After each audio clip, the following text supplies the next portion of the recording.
Assalamualaikum warahmatullahi wabarakatuh. Ya, anak-anak kelas 4, di sini kalian bertemu lagi dengan Bu Fitri dalam materi atau mata pelajaran Bahasa Indonesia.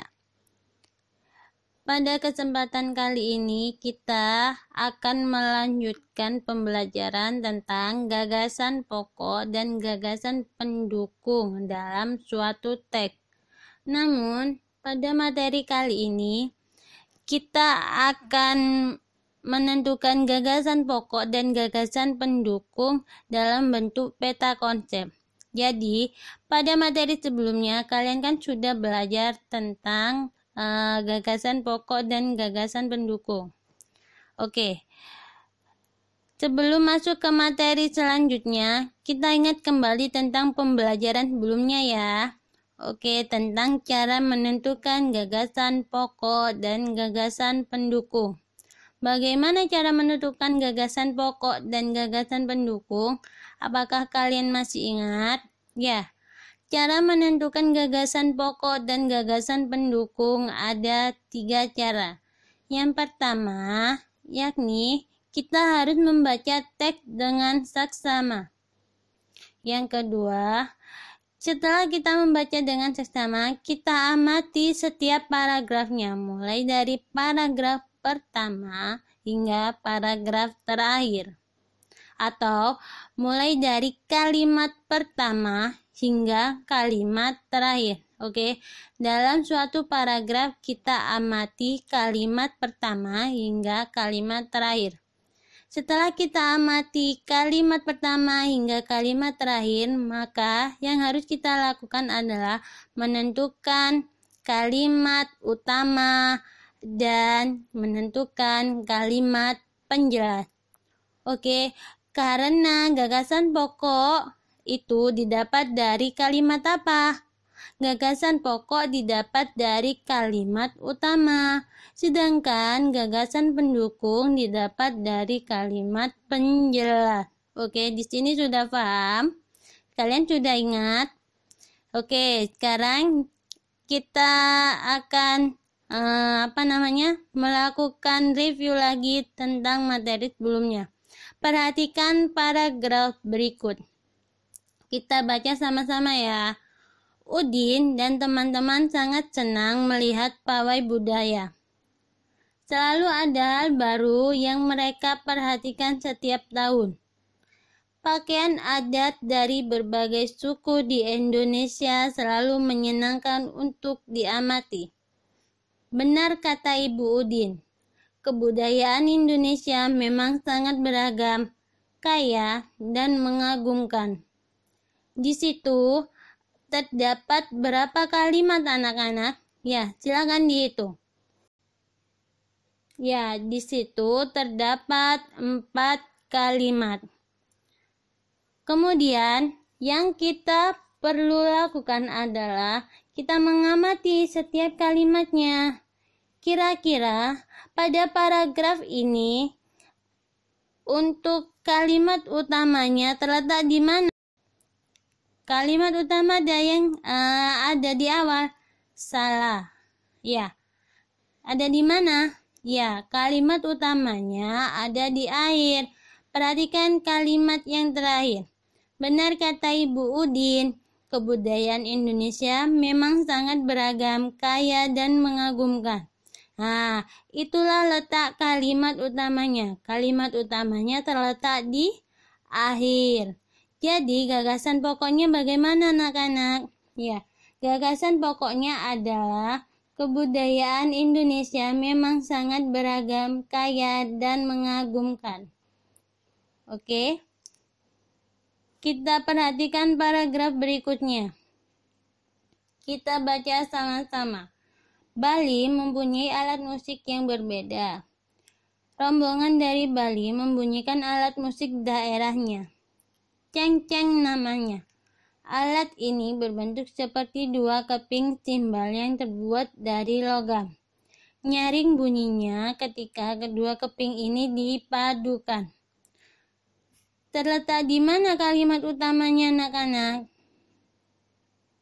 Kalimat utamanya ya terletak di awal. Bali mempunyai alat musik yang berbeda. Dari kalimat utama tersebut kita dapat menentukan gagasan pokoknya. Gagasan pokoknya adalah apa? Alat musik dari Bali. Ya, alat musik tersebut namanya apa? Cengceh. Apakah kalian sudah ingat? Sekarang kita lanjut ke materi selanjutnya, menentukan gagasan pokok dan gagasan pendukung melalui peta konsep. Perhatikan, reok Ponorogo merupakan kebudayaan yang berasal dari Jawa Timur. Pertunjukan reok ditampilkan dalam bentuk topeng berbentuk kepala singa yang dikenal sebagai singa barong. Reok Ponorogo menceritakan tentang Raja Ponorogo yang berniat melamar Putri Kediri. Setelah membaca, kita tentukan di situ. Di situ ada berapa kalimat? Ya, di situ ada 3 kalimat. Manakah yang merupakan kalimat utama? Apakah di awal atau di akhir? Atau bahkan kedua-duanya? Untuk kalimat utama terletak di awal. Perhatikan, reok Ponorogo merupakan kebudayaan yang berasal dari Jawa Timur. Itulah adalah kalimat utama. Kemudian untuk kalimat penjelasnya bagaimana? Kalimat penjelasnya adalah kalimat yang terletak pada kalimat kedua dan ketiga. Untuk gagasan pokoknya bagaimana? Gagasan pokok diambil dari kalimat utama, yakni reok Ponorogo berasal dari Ponorogo, Jawa Timur, atau reok Ponorogo berasal dari Jawa Timur. Kemudian gagasan pendukungnya bagaimana? Gagasan pendukungnya dapat diambil dari kalimat kedua dan kalimat ketiga. Perhatikan kalimat kedua. Kalimat kedua jika kita perjelas lagi, jika kita singkat lagi, jika kita ambil topik atau intinya, maka didapat pada kalimat kedua tersebut, yakni singa barong, tentang singa barong. Jadi bagaimana pertunjukan reok tersebut ditampilkan dalam bentuk topeng, sehingga dikenal dengan nama singa barong. Jadi gagasan pendukungnya tentang singa barong. Kemudian pada kalimat ketiga, di situ bagaimana? Reok Ponorogo menceritakan tentang Raja Ponorogo yang berniat melamar Putri Kediri. Berarti tentang apa? Tentang isi cerita reok Ponorogo. Di sini ada tugas yang bisa kalian kerjakan. Perhatikan. Musik keroncong. Musik keroncong merupakan salah satu jenis musik tradisional yang ada di Indonesia. Sebelum muncul musik keroncong, bangsa Portugis memperkenalkan jenis musik Morisco di Indonesia. Musik Morisco yang sudah dikenal oleh bangsa Indonesia tersebut dipadukan dengan alat musik dari Indonesia, seperti suling dan beberapa komponen gamelan. Perpaduan musik tersebut menghasilkan jenis musik baru yang dinamakan musik keroncong. Pertanyaan yang pertama, yang dibahas pada paragraf di atas adalah, kemudian pertanyaan yang kedua, tentukan gagasan pokok dan gagasan pendukung yang terdapat pada paragraf tersebut ke dalam bentuk peta pikiran. Oke, di situ ada bentuk peta pikirannya. Gagasan pokoknya kalian tulis di tengah, kemudian gagasan pendukungnya ada 2. Silakan untuk tugasnya dikerjakan seperti biasa, ditulis di buku tulis, kemudian nanti bisa difotokan dan dikirimkan ke Bu Fitri. Untuk pertanyaan, jika ada yang kurang jelas, bisa ditanyakan ke Bu Fitri lewat WA.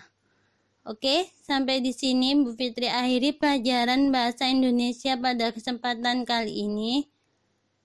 Wassalamualaikum warahmatullahi wabarakatuh.